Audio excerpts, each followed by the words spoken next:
Okay.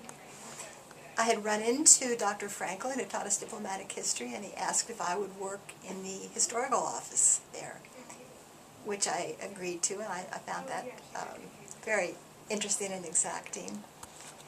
But at that time, in the early 60s, a woman Foreign Service officer who married could not continue her career. She had to resign. I had been dated and married Barclay Ward, a classmate at SAIS. And so when he was reassigned from the department to serve in Ottawa, Canada, I needed to resign. And that was a hard and frustrating Did you know about that for me. before you signed up for the Foreign Service? That I did. As a matter of fact, on Foreign Service oral, if there was a woman officer, they added a psychologist at the end of the table, the seminar table, and he would ask separate questions, and one was, he kind of roared at me, "Why do you, as a woman, want to be a Foreign Service officer?" And I explained why I wanted to be a Foreign Service officer.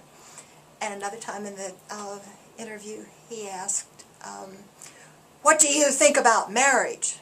And I explained my parents were happily married, and I wanted a career. If I happened to find met someone who I cared for that much, I'd be willing to marry. And then at that time, they would have the candidate sit outside the room while they decided if the candidate passed. And I was told I had passed.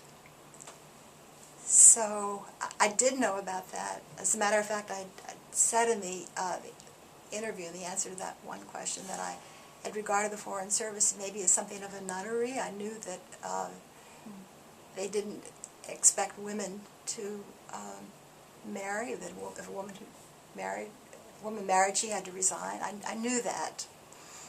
And I was thinking career.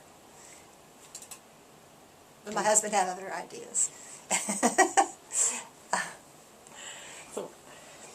So then you taught for quite a while. Yes, that's skipping a bit. Barclay had an assignment not only in Ottawa, but also Polish language training in Warsaw, Poland. I was with him for that. And then he did his PhD at the University of Iowa, and we went for his teaching career at Sewanee, the University of the South. And then I was asked to teach a course, and apparently it went well, and they asked me to teach on a regular basis. And the striking thing is, with just my master's, I had not done a PhD program. I was able to teach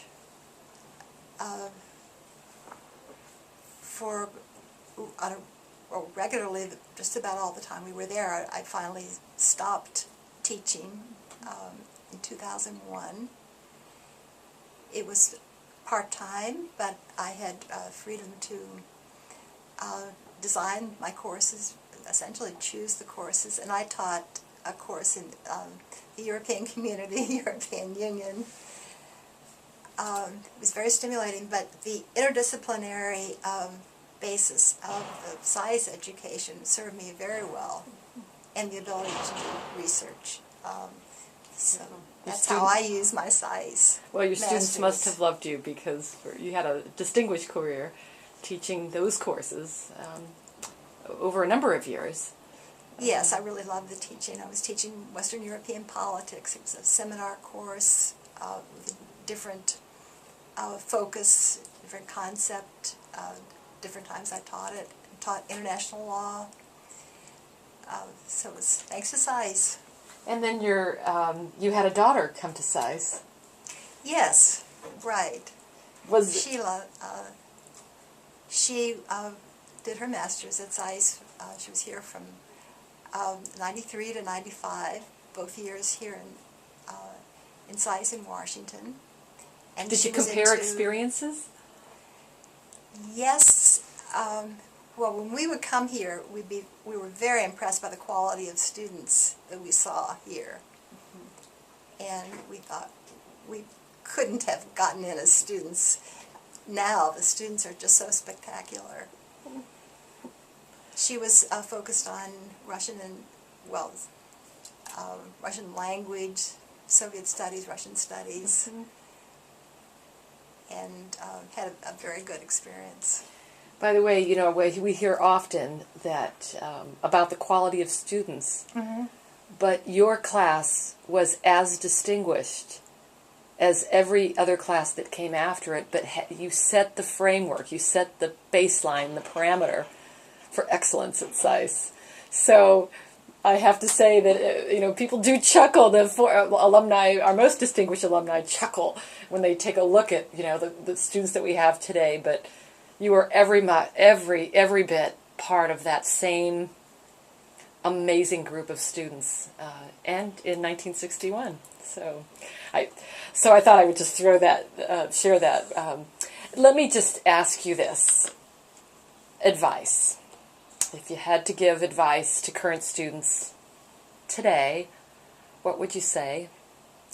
Well, my husband and I, as teachers in college, did that quite a lot, and some of my students came to SAIS.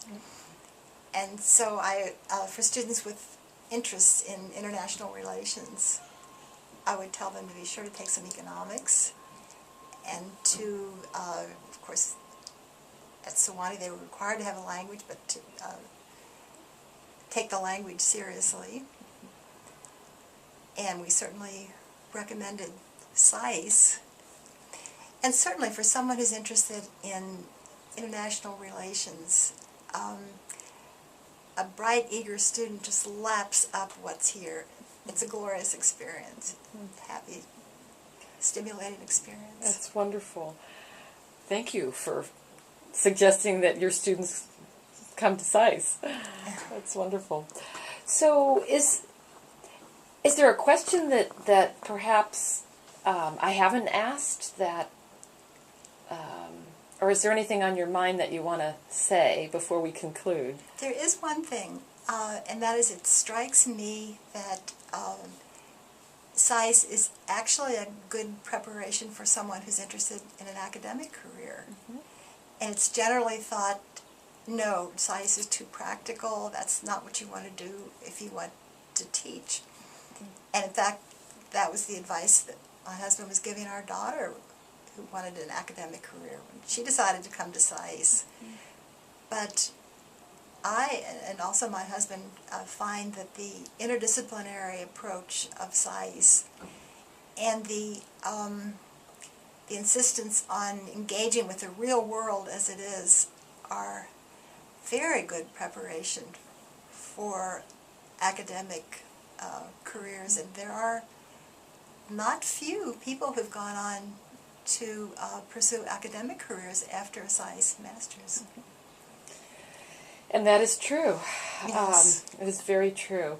Thank you so much, Joan, for sharing with us today, and for allowing us to go back and remember what SAIS was about in the early 1960s. So with that, we conclude, and I thank you. Thank you, Margaret.